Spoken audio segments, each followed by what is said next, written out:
or information. GAAP results in the third quarter fiscal year 2025 include restructuring charges that are excluded from our non-GAAP results. Revenue, operating margin, and EPS growth metrics on today's call are also measured in constant currency and represent non-GAAP measures.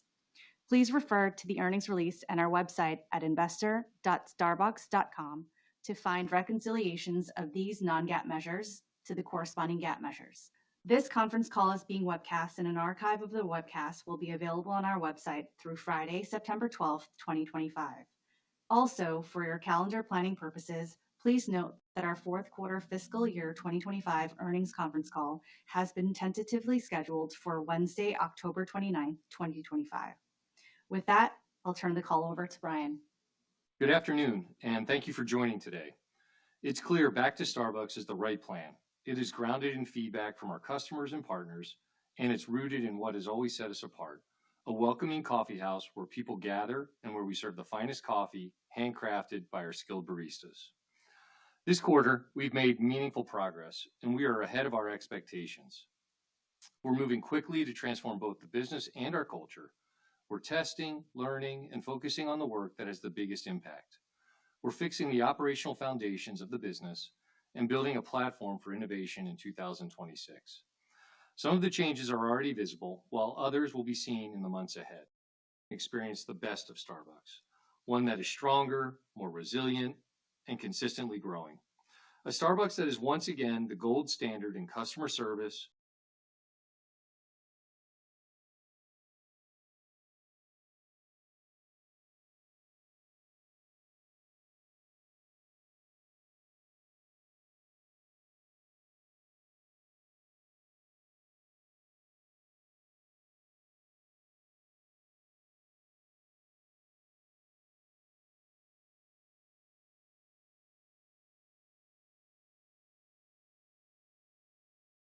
partner experience, the coffee house experience, and financial performance. Let me start by sharing the results and then talk about the progress we are making.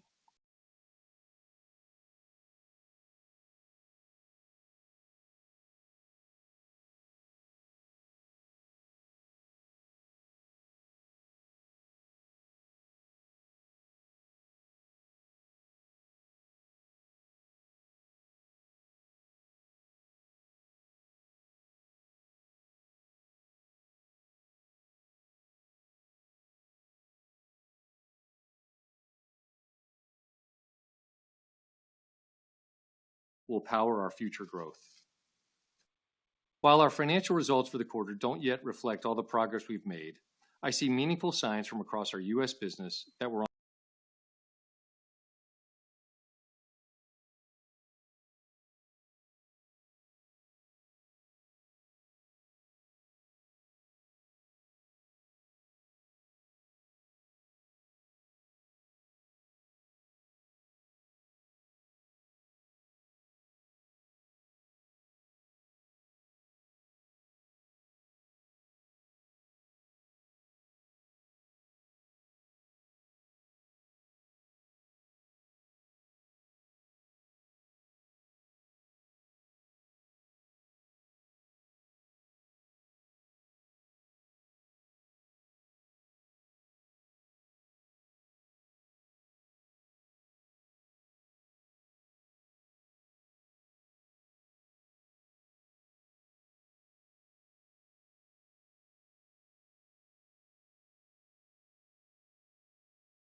coffee houses.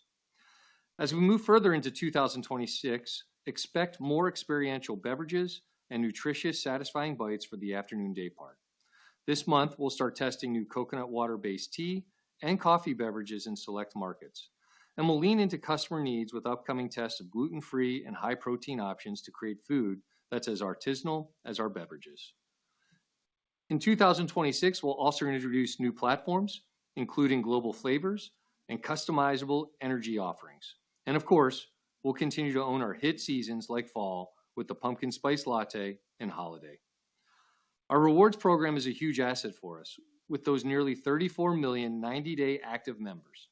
In early 2026, we'll launch significant innovations in our Starbucks Rewards program, addressing key customer feedback and introducing exciting new features designed to grow loyalty, brand love, and engagement. We have an incredible digital business, and in 2026, we'll lean in further with a new Starbucks app and significant enhancements to mobile order and pay that will further improve our ability to deliver a great customer experience at pickup. As we work to turn around the U.S. business, we believe we have huge opportunities outside the U.S. too. This quarter, our international business posted more than $2 billion in quarterly revenue for the first time ever. Many of the changes we are driving in the U.S., like lower cost store builds and renovations, can scale around the world, creating opportunities to grow the business faster. In China, the near-term changes we made are paying off. Through Q3, we achieved our third consecutive quarter of revenue growth, and total comp turned positive. Beverage innovation and new customization options drove customer frequency, and our changes to non-coffee pricing broadened our customer base and bolstered afternoon and evening sales. As you know, we've been working to identify a strategic partner with a like-minded vision and values to help us capture future growth opportunities in China.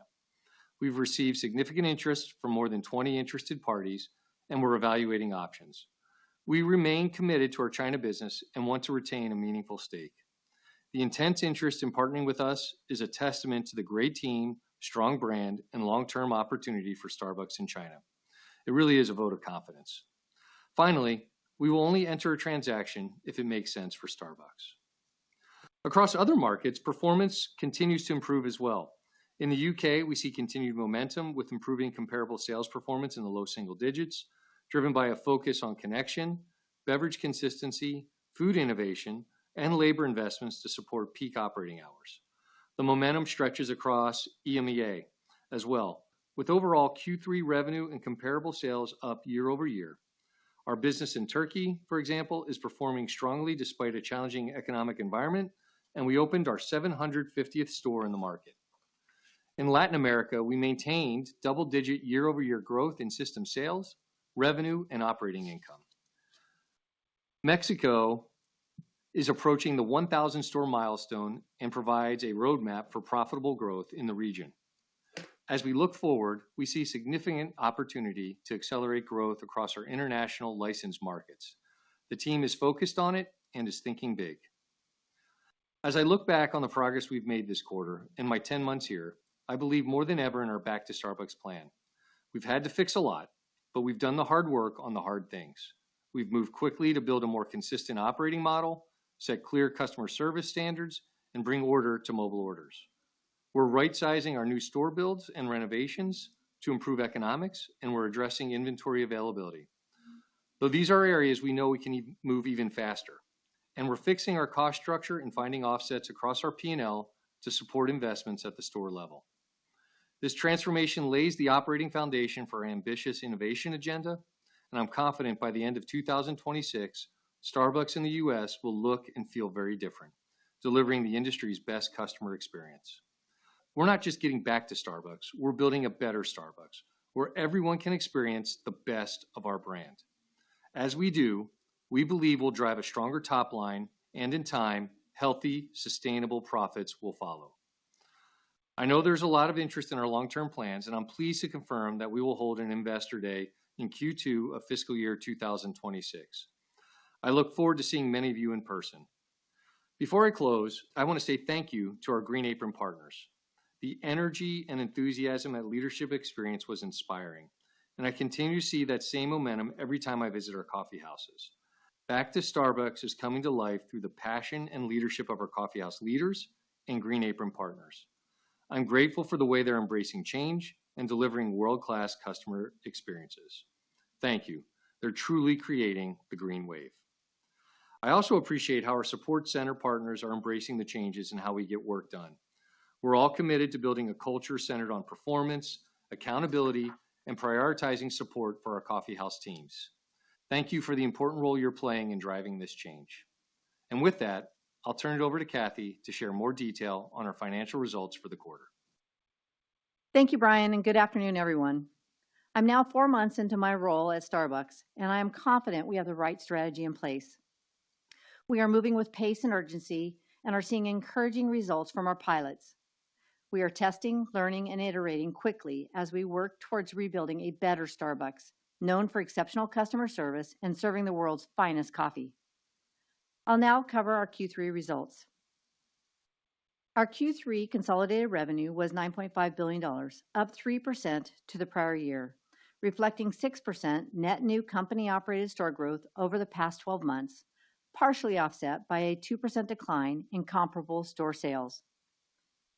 Our global comparable store sales performance was led by a 2% decline in the U.S., with U.S. transaction comps down less than 4%. While our transactions remain impacted by lapping highly discounted promotions in the prior year, we are seeing continued progress. U.S. company-operated transaction comps improved for the third consecutive quarter. The percentage of U.S. company-operated stores with positive full-day transaction comps and positive morning transactions also improved for the third consecutive quarter. We are seeing improvement across most urbanities, most notably in central business districts. And non-Starbucks Rewards members' transactions grew year over year for the first time since the post-pandemic recovery. We're also making progress with our Starbucks Rewards customers, with quarter-over-quarter improvements in the number of transactions not on promotion. We'll continue to drive growth and loyalty with our rewards customers through a reimagined loyalty program next year. Our ticket growth in the U.S. for the quarter was 2%, reflecting fewer discount-driven offers in the current year. We have reduced the percentage of discounted transactions by a third, putting us back to more normalized levels as we build back a healthier transaction base and focus on improving the overall value proposition for our customers. Rounding out North America, Canada had another strong quarter with sales comp growth in the low single digits, propelled by product innovation, particularly in food. Our U.S. licensed store portfolio revenue declined in Q3, driven by the grocery and retail channels. However, we saw strength in airports, where sales volumes grew in the quarter despite TSA traffic declines, as well as in the college and university segment, as Brian mentioned. Licensed stores are a critical part of our portfolio, and we have been actively addressing licensee economics and profitability to fulfill our aspiration to be a world-class licensor. Outside the U.S., the international segment again delivered strong performance, with 7 out of the top 10 markets comping positively, with particular strength in the UK and Mexico. China continues to grow and improve profitability. Starbucks China's comparable store sales grew 2% in the quarter, driven by a 6% improvement in comparable transactions. The market's comp growth was driven by successful product innovation, including the new Zero Sugar Full Flavor platform, a strong integrated marketing campaign, and outsized delivery growth. Japan had negative comparable sales in the quarter, as the market lapped strong LTO performance in the prior year and has been challenged by soft consumer sentiment. However, our brand continues to be strong, and our core coffee and tea products are performing well. In our channel development segment, our Q3 revenues grew 10% year over year due to higher revenue in the Global Coffee Alliance. We remain market share leaders in the North America at-home and ready-to-drink coffee categories and continue to work with our partners to innovate and broaden our reach beyond our cafes. Turning to store growth, we opened 308 net new stores globally in Q3, primarily consisting of company-operated growth in the U.S. and China and international licensed growth. As Brian mentioned, we are conducting a comprehensive evaluation of our portfolio to ensure our coffee houses can represent our brand and customer promise, which we expect to complete by the end of the fiscal year. As we look to the future, we are focused on disciplined capital deployment, with work underway to reduce the cost of both new stores and renovations without compromising a warm, welcoming community coffeehouse environment. Shifting to margin, our Q3 consolidated operating margin was 10.1%, contracting 650 basis points from the prior year, primarily driven by deleverage and investments in support of Back to Starbucks, including additional labor hours and Leadership Experience 2025. Shifting to G&A, in Q3, G&A increased by 18% versus the prior year, driven by our investment in Leadership Experience 2025. This event was a galvanizing moment for our coffeehouse leaders, and they returned to their communities inspired to take action and deliver world-class customer service across our stores in North America. Q3 EPS was 50 cents, down 45% from the prior year, primarily reflecting the impact of expense deleverage and our Back to Starbucks investments, including labor and Leadership Experience 2025. Our effective tax rate was higher this quarter due to a discrete tax item in the quarter as we optimized cash deployment across markets. This, combined with the Leadership Experience investment, drove approximately 11 cents of our Q3 EPS decline on a year-over-year basis.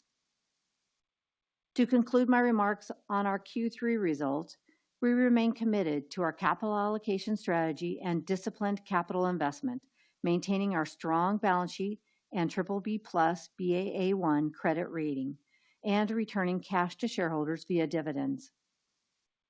While we have not provided official guidance for the year, I'd like to offer some preliminary thoughts on our broader outlook and the shape of Q4.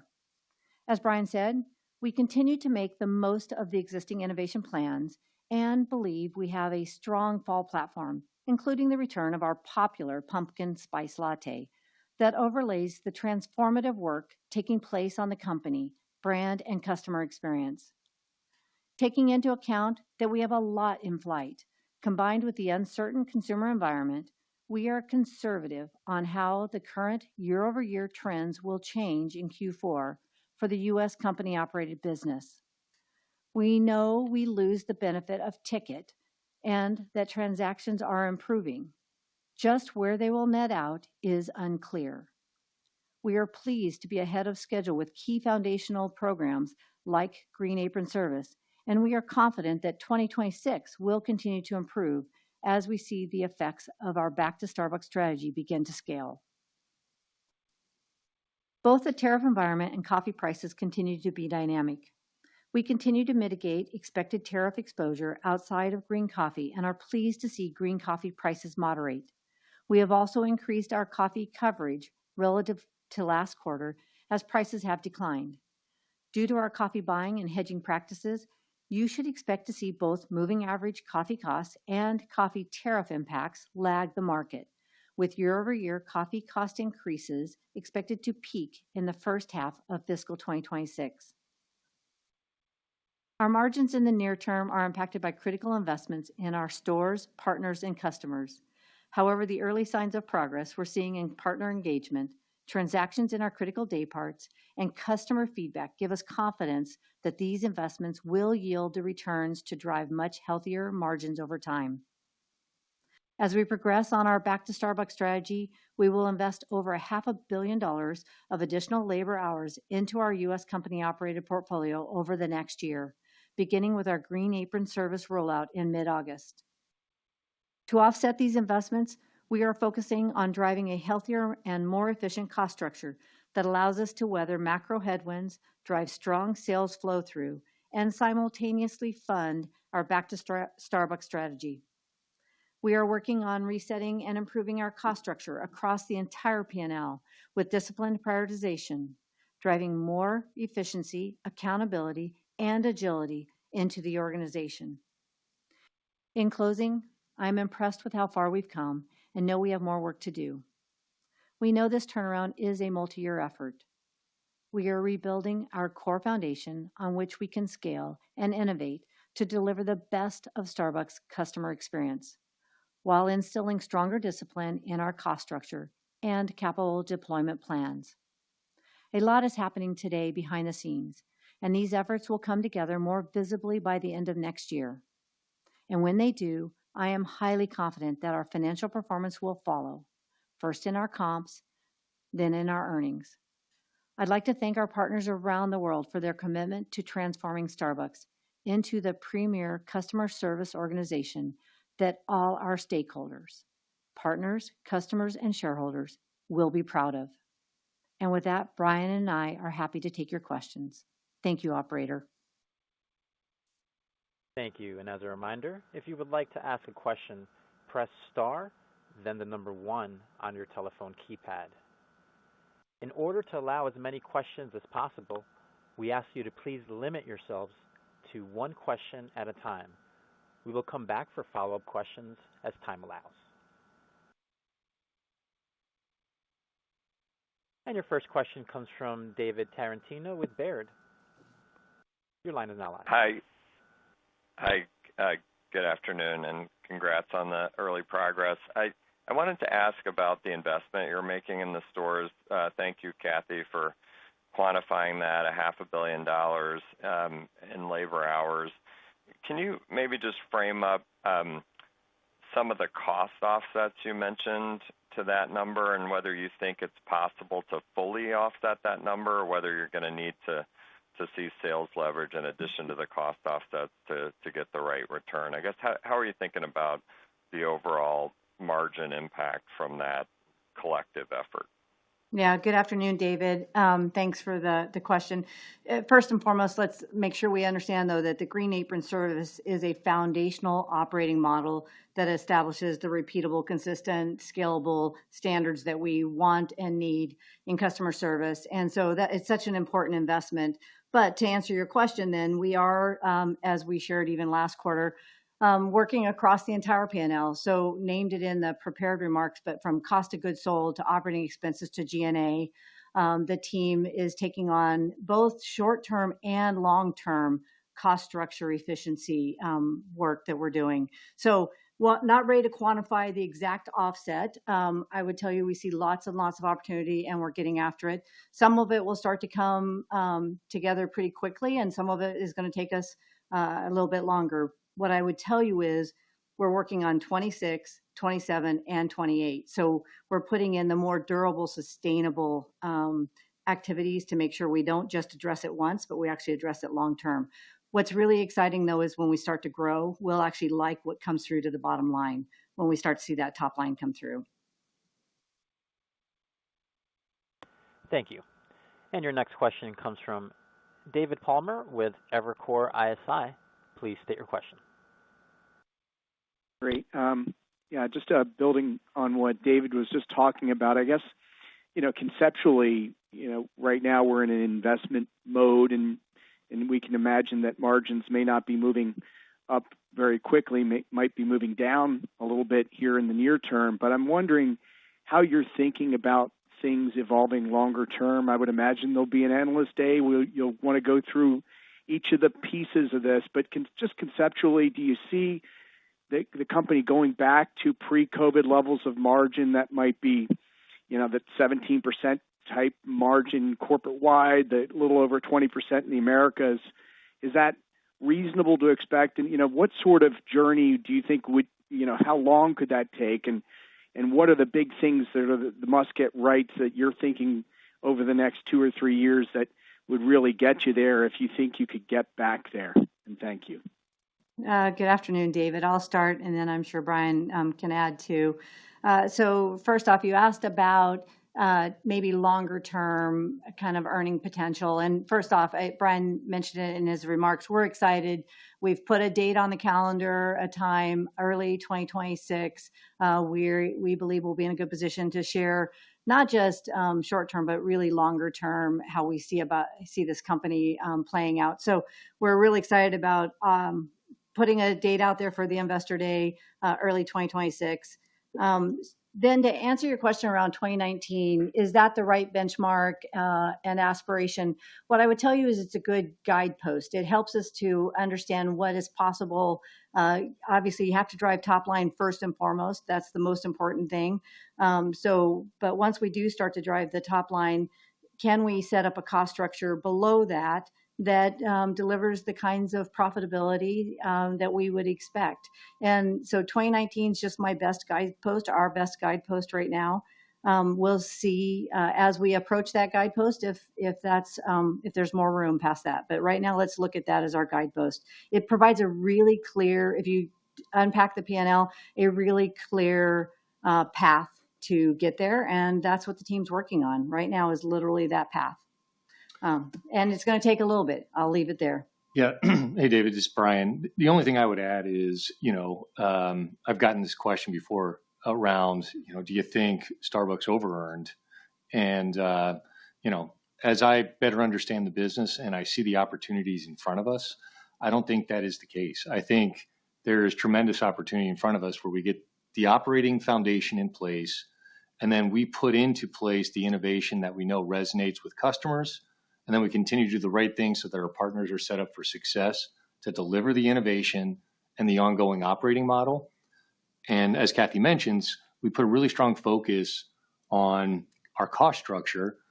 The idea then is you build back a better Starbucks. And that's what we're after. So, 2019 serves as a good roadmap, but we have aspirations to not only achieve that, but hopefully exceed that. And, as we go on this journey, we'll bring you guys along with us. And I look forward to sharing our thoughts on how this all unfolds at the Investor Day early next year.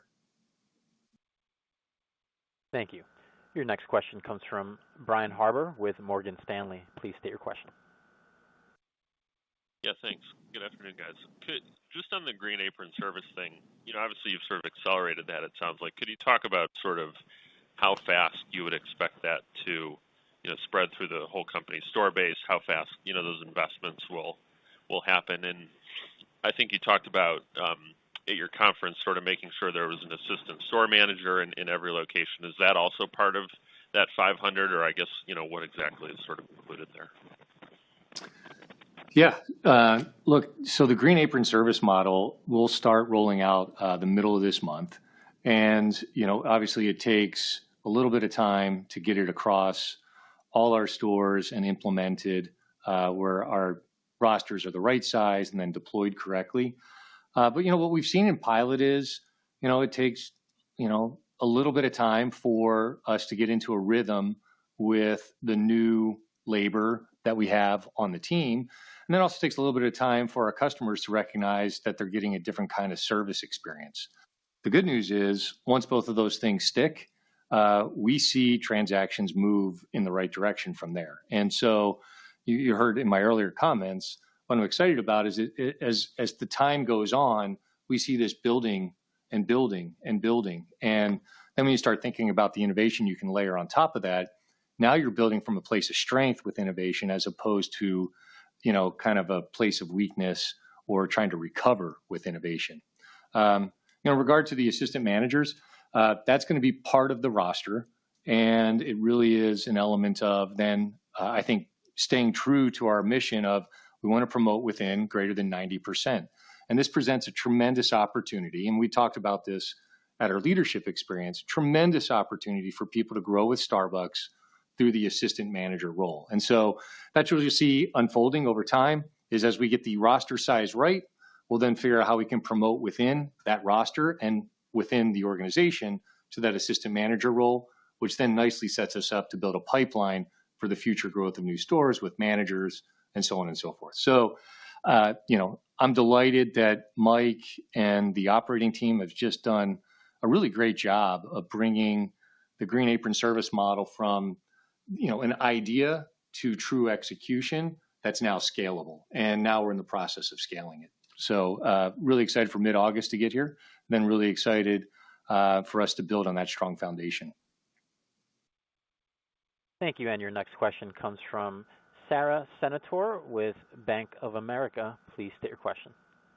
Oh, thank you. Just a clarification, Brian, on your last comment, and then a question about food innovation. So, it sounds like actually operational improvements perhaps weren't the primary driver of the sequential improvement in transactions, given it takes customers time to sort of appreciate them. So has it been marketing? I know you've invested maybe in more traditional marketing, or I guess to what do you credit the sequential improvement if the operations are sort of still early days? And then just on food, I think this is the second quarter where you've called out food in Canada. Are there any kind of lessons you can take from that that can be applied to the U.S.? Because I know food feels like it's been an opportunity for a very long time. So just trying to understand what maybe moves the dial on that. Thank you. Yeah, thanks, Sarah. So yeah, look, to answer your question, on the operating side, I do believe we're operating better as a system. The Green Apron service model is not across the system yet, but remember, we rolled out the 5 key moments. We brought forward, the condiment bar. We brought forward, obviously, the idea of, speed as it relates to less than 4 minutes in cafe and also less than 4 minutes in the drive-through. And this is one of the things that I think is always impressive is when you give clarity to operating leaders, they understand what the mission is, and then they figure out how best to achieve it.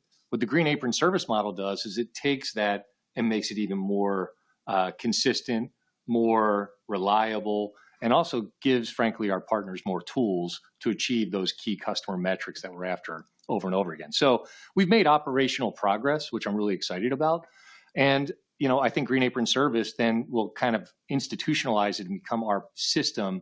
And hopefully, I think we'll become famous for Green Apron service and be the defining customer service company that I think Starbucks should be. And that's what we're after. That's our mission. To answer your other part of this question, though, I do think our marketing is playing a positive effect on the business. You might have heard in our comments, we're seeing both non-discounted rewards customer transactions pick up, and we're also seeing non-rewards transaction customers increase, and we're up year over year in the third quarter. So I think we've got a couple of things working in our favor. Much better marketing, and I think a stronger operating system right now. And I think we're going to continue to drive against both of those things going forward. So I'm delighted that what you're seeing is people respond to the marketing and the message. And then I'm also delighted and frankly impressed by our operators on their ability to take a clear message and figure out how to make that happen in their stores. And now we're going to, I think, amplify that with the Green Apron service model. Food. Oh, food, your question on food. Yeah, the team in Canada does a nice job. I was actually just up in Toronto with the team. And, up there, they've done some waffles and pancakes. And I think they're just getting ready to do some bagel bites, which are also really exciting. And yeah, of course, there is opportunity for us to figure out what they're doing up in Canada from a food standpoint to figure out what makes sense for us to bring not only to the U.S., but around the world. And I would also share with you, I happened to be in London, a week or so ago, and the same thing. The team is doing a great job on enhancing their food and their bake case. And this is one of the things I think, frankly, Starbucks has an opportunity in general on is we have 40,000 stores around the world. We have examples of success all over the place, and we're going to do a much better job of taking advantage of where we see success somewhere else in the world and reapply it globally. And so you'll continue to see us figure out how we can leverage these things around the world, share it with our licensed partners, and then obviously where it makes sense, bring it into the United States market as well. And your next question comes from Lauren Silberman with Deutsche Bank. Please state your question. Thanks so much. I wanted to just follow up on the Green Apron service model. Can you help contextualize anything around the traffic lift that you might be seeing in test stores, whether you're seeing it across day parts, channels that are more significant? And then my actual question is just on the rewards program, which has always been important to the brand's growth. What do you think is missing in the current platform, and what are the key elements of the reimagined program of the future? Thank you. Yeah. So look, one of the things that's exciting about the Green Apron service model is I think you might have heard my remarks. I think it was maybe like the first 3 weeks I was with the company. I had the opportunity to do an earnings call with everybody. And, one of the things I wanted to do was make sure we won the morning. And one of the things we're seeing right out of the gate is those peaks. We're seeing really nice progress. And then we also see growth throughout the day. We still have an opportunity in the afternoon. And I think you heard me talk about this. We're going to figure out how we get the right food and the right drinks so that we're more relevant in that afternoon occasion. But early on, not surprising, we said we wanted to win the morning and we wanted to have a more effective full day of business. And that's what we're seeing out of the Green Apron service model. So that's where we are. And then to your question on rewards, right now, I'd say the rewards program became too much of a one-size-fits-all and a discounting mechanism, as opposed to a program that really recognizes people for their loyalty and builds more engagement. And the feedback we've gotten from customers that are part of it is, hey, if I'm a really big loyal customer, I think there should be more recognition of that. And if I'm of a less frequent customer, we should then set up the program so that it fits for them. So, you're going to see us really tailoring the system to become more about recognizing the loyalty, recognizing the engagement, and then building the brand through this rewards program, as opposed to what I think, unfortunately, became a system of just discounting and a one-size-fits-all. So that's where we're moving towards. And I'm really excited about what that program will entail. And I'm excited that we'll probably be able to show you kind of all the bells and whistles when we're together in February. Thank you. Yeah. Thank you. Your next question comes from John Ivankoe with J.P. Morgan. Please state your question. Hi, thank you so much. There's so much color in the prepared remarks that I'm going to have to read the transcript to catch all of it. But, oftentimes innovation, and consistency and speed and accuracy are oftentimes enemies of one another. So, Brian, I guess how do we handle, so much innovation that we talked about in some of your prepared remarks without maybe slowing down or complicating the line, complicating operations, the coffee house experience? And are there any solutions around equipment, or do you have an opportunity to consider splitting the day parts at Starbucks, maybe having some afternoon innovation that really is available only in the afternoon that allows you to focus specifically on the morning? How are you thinking about, I guess, both this opportunity and risk? Yeah. Thanks, John, for the question. One of the principles for our innovation is it cannot negatively impact our ability to deliver on cafe orders less than 4 minutes, right? The drive-through less than 4 minutes, and then being on time and accurate with our mobile order. So that is, one of the key entry points for any innovation that we have to do. With that said, what I also think we're doing a much better job of now is making sure that we understand what are the current approaches for how we make drinks, how we prepare food, so that when we do the innovation, we aren't always having to reinvent the process of how you make the drink. And so I think what you're going to see, John, is it's innovation that is unique. It's what customers have been asking for. It's what meets customer needs. And then we do it in a way where our partners give us feedback so that we're able to execute it consistently and with the right type of throughput. And this is why it's so important that we have this approach of the starting five, because this innovation is being kind of co-built with our baristas in our stores versus we build it in, the support center, we throw it over the wall and we hope that our baristas can figure it out. Like, those days are over. The way we're going to do this is we're going to build it together. We're going to build it with the field and our baristas in store at the start of the process. And so it's been very powerful for us. And even the protein platform that we're going to be bringing out, later this year is a great example of how we've done just that system where, we tapped into our baristas to help us fine tune the program so that it's executed in a way that can be a great drink every time on the speed requirements that our customers expect. And it sets our partners up to be successful with every drink that they're preparing. So, and this is also part of the reason why we had to initially set out on menu simplification. You got to clear out kind of the low hanging things that are frankly a distraction and taking away people's time so that it frees up space to do meaningful innovation that we know can be executed by our partners in our stores. So the Green Apron service model, hugely important to get that established and set. And we were purposeful to make sure we did that first before we layered in the innovation. But the good news is where we're testing this with the Green Apron service model, we see our ability to then implement the innovation that we're talking about bringing down the pike. So very excited about what's to come. And I love the fact that these things are built by baristas and the ideas can come from anywhere. And that's the kind of company we need to be.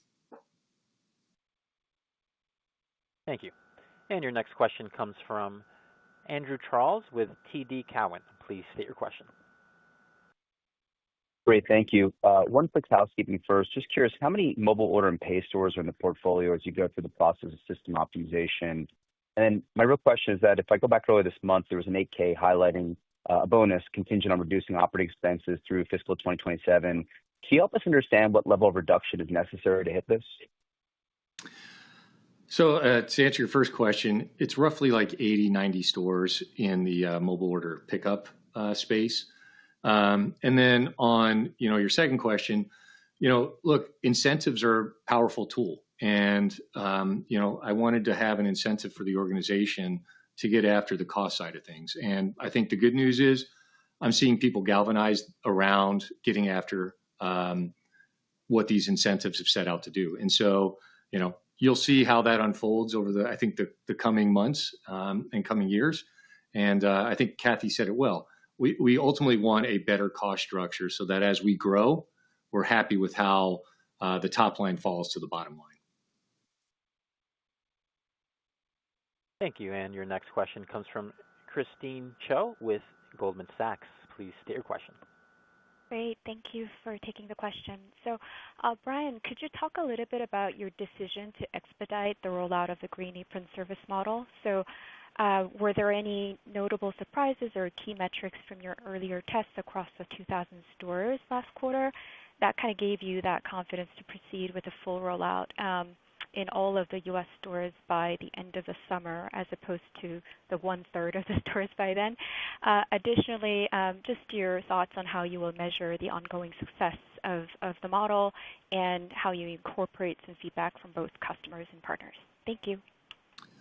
Yeah, thanks for the question. Look, it really boils down to how we saw the pilots be able to both hire, train, deploy. It was all about getting the right partners in the right place at the right time. And then also when you layered in the technology behind it of the Smart Queue, which is all about the ordering algorithm, we saw how that was effective. And then not surprising, what we also saw is we saw a nice movement in transactions in the day parts that I talked about earlier, both the morning and for the whole day. And then I also think I mentioned this in my remarks, we've gotten clarity on what are the key metrics that ultimately drive performance. And that's our GROW scorecard that we're going to be adopting going forward. And so you'll see us continue to talk about that ongoing. And, you're not going to be surprised. It's about the customer. It's about our being staffed correctly. It's about ensuring that, we obviously get the right speed requirements hit.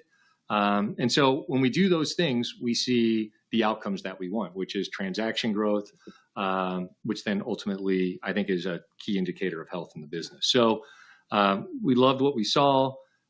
Mike and the team demonstrated that we had the ability to scale it.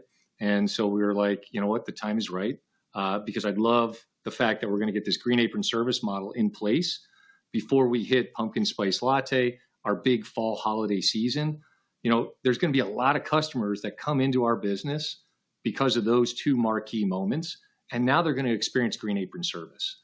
And I just think that's a winning proposition for us that sets the table for what's to come in 2026. And your next question comes from Jeffrey Bernstein with Barclays. Please state your question. Great. Thank you very much. Brian, just a question on the U.S. business. Investors often express concern around a few things that could limit return to outsized U.S. comp growth, whether it's U.S. competition from above or below, your unit count penetration maybe being already elevated, and value perception. I'm just wondering, what do you perceive as the greatest challenge among those? It does seem like, based on your comments, maybe these things aren't concerns internally. So I'm just looking for your thoughts on the implications from competition, penetration, and value perception. Thank you. Yeah, look, I think one of the most important things you do with a consumer-facing company is making sure that the brand is perceived to be valuable.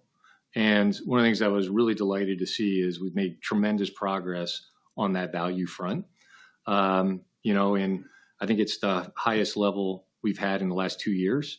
And so I'm very focused on how are we driving this brand to be more valuable for our customers tomorrow, because I think that's how you have to think. It's like maybe we were good today, but we need to be even better tomorrow. And I think the Green Apron service model is a foundational element, because if we become the great customer service company that I know we can be consistently, there's tremendous value in that.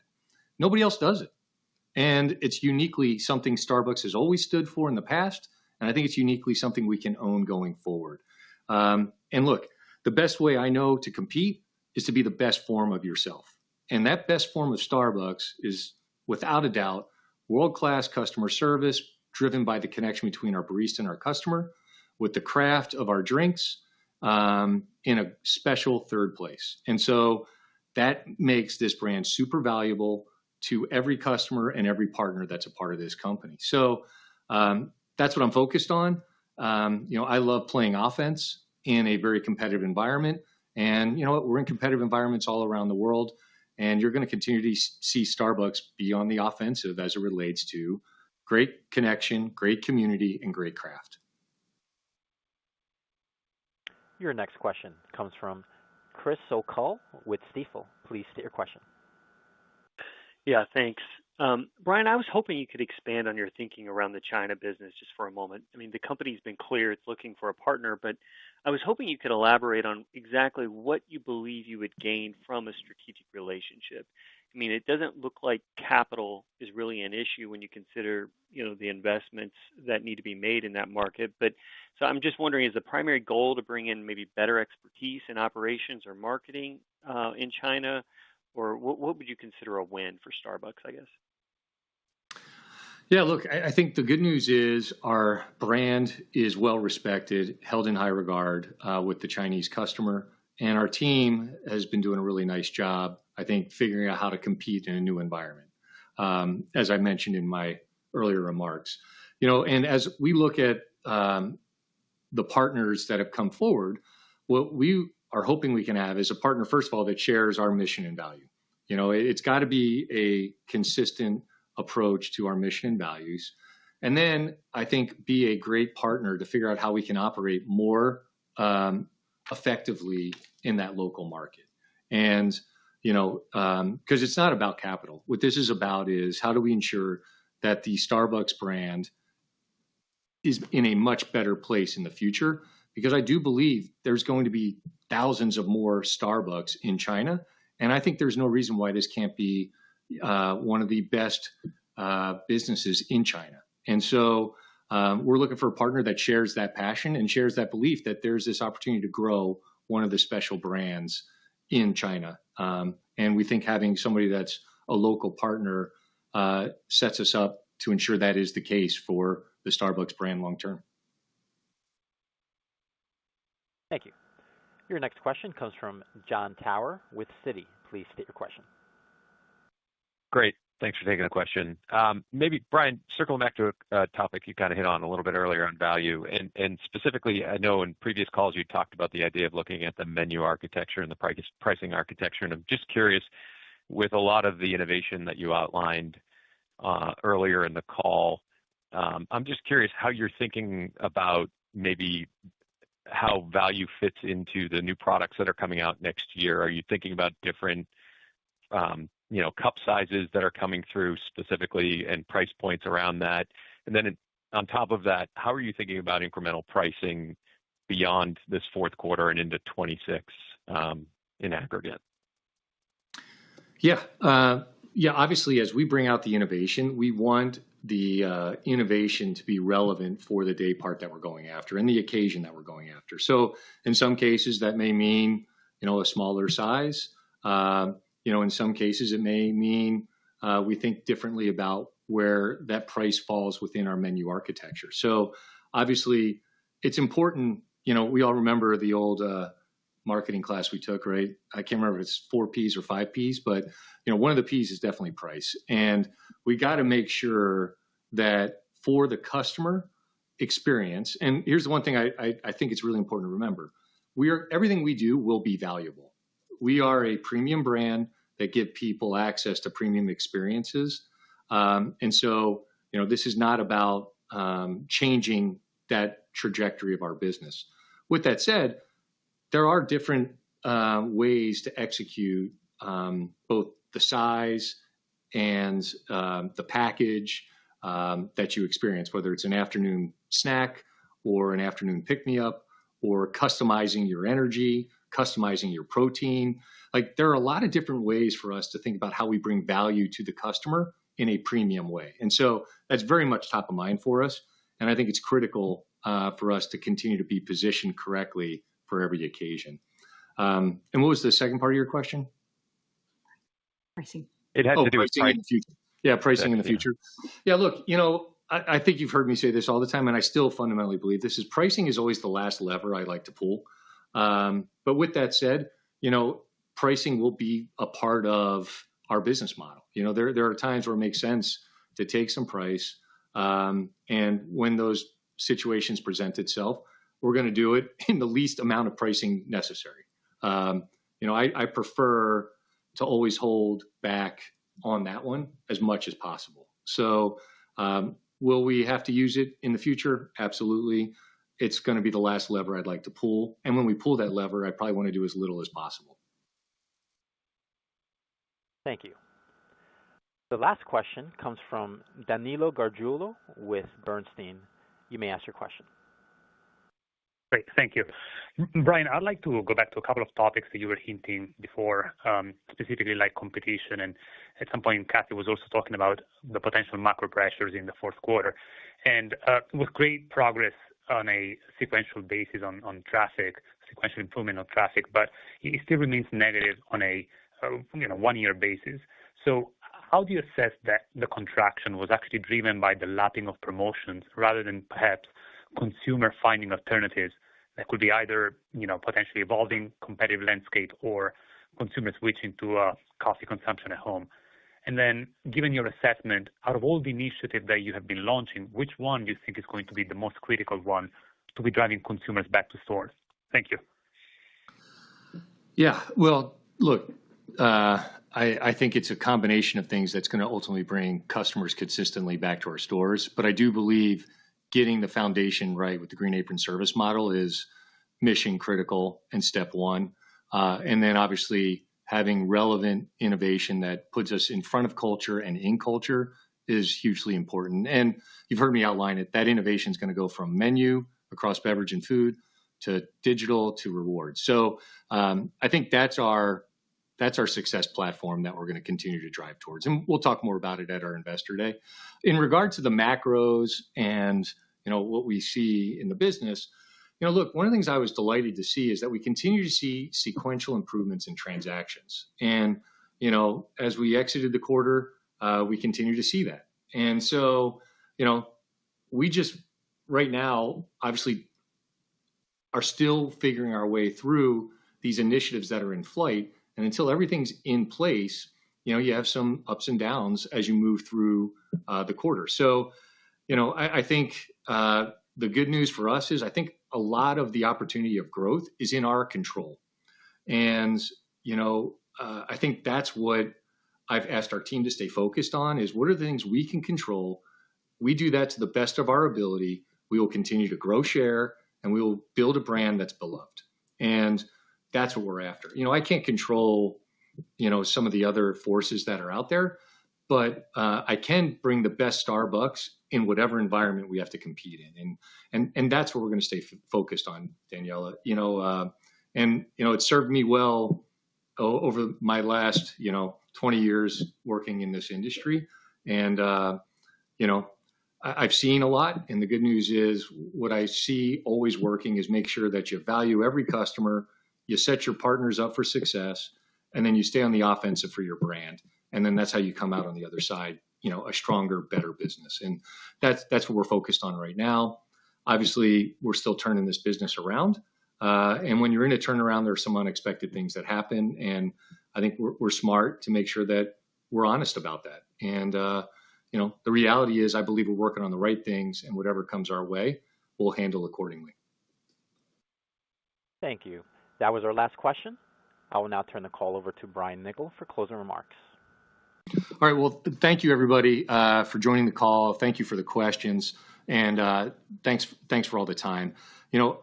Obviously, you heard in my remarks and hopefully through this Q&A how genuinely proud I am of this team, both our partners in our stores as well as our partners here in the office with me on working through this turnaround. And, as we kind of close out this conversation, this quarter was really all about laying the operational foundation for Starbucks. And, our point is we want a Starbucks that's not only stronger and more resilient now, but we're ready to start innovating at scale in 2026. So obviously we're making some significant investments in our Green Apron partners and in the operational foundations that support them. And the rollout of our Green Apron service model is really our most ambitious operational transformation to date, but I'm really excited about the early signs of success that we're seeing. And we're also, I think, going to continue to reset our coffeehouse portfolio strategy. We're prioritizing warmth, connection, community, and I'm really excited about what I'm seeing in the uplifts that we've started to do and how we're creating the coffeehouse of the future with the new building that we're going to be building going forward. It's really energizing, frankly, to partner with this new leadership team. I'm confident in the strength and vision of this group of leaders, and I'm really excited for what we're going to accomplish together. So all of this work, every investment, all the operational change is all about helping us build the best Starbucks, and one that is ultimately grounded in purpose, powered by our partners, and positioned to lead with innovation in the years ahead. So I'm proud of the progress we've made. I'm really confident in our path forward. Obviously, I'm excited for the fall program. I like many customers, love the pumpkin spice latte, and that comes out August 26th. So, and quickly thereafter, you'll see us innovating with our protein cold foam and our protein platform. So, couldn't be prouder of where we are. As I mentioned in my comments, I do feel like, as I've been a part of a lot of these turnarounds, we're ahead of schedule where I would have thought we would have been. And I think that's evidenced by the fact of rather than rolling out Green Apron service model to just a couple thousand stores, we're going to be putting it in all our stores. So excited about what's to come and excited to be able to share even more of these details in our next quarterly call and then obviously at our Investor Day. So thank you, everybody. Take care. This concludes Starbucks' third quarter fiscal year 2025 conference call. You may now disconnect.